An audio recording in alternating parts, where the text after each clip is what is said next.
This is Lance, and today I'm at Knowledge Fest visiting one of the booths, and we have the Audison products. So we have the Audison Forza.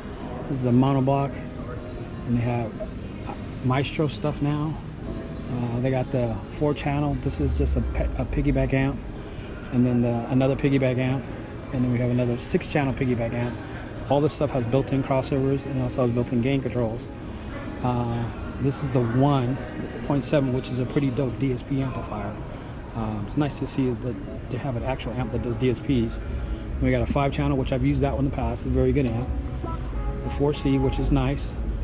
The big brother to it, which this is actually a 4-channel. Then you have the 8-channel, which is a compact, which you can see the difference in size between the regular and the compact. So this is an 8-channel, and this is an 8-channel. So this is the big dog. And then we have a big channel, 12-channel. And then they have the new SR amplifier, which is right here. It's pretty tight. 6 channels. 6 channels of input. All your controls are here. This is actually staggered power, which is pretty dope. As you can see, it's got staggered power. And then, of course, we have all their software, which is right here for all the new bit stuff. So I'm a big fan. There's a lot of stuff that's really cool here.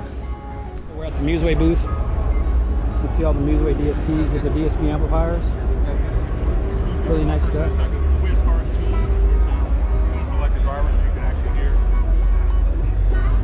And they have a really nice interface for their DSP. Inputs, outputs, nice display. Using REW software. Yeah, it's a really nice product.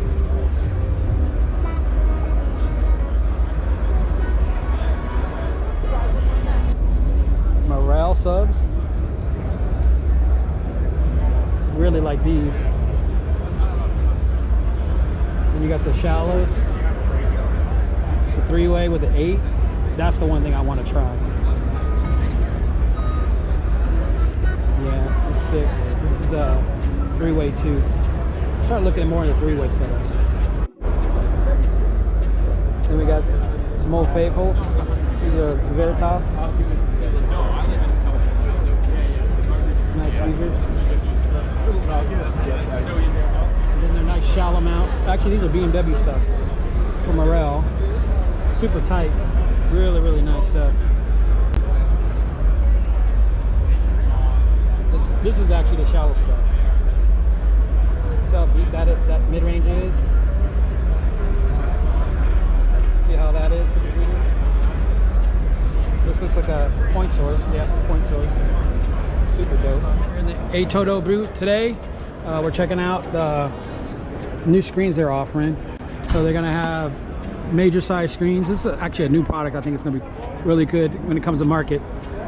AM, FM, tablet style radios, touchscreen, can do YouTube, as you can see there. It'll be DIN and a half in this case. I should say a DIN unit. And this will be a double DIN. You know, they offer speakers, DSP amplifiers. Also, replacement style radios. So be on the lookout for this product coming out in 2024. So like I said, nice radios, DIN units.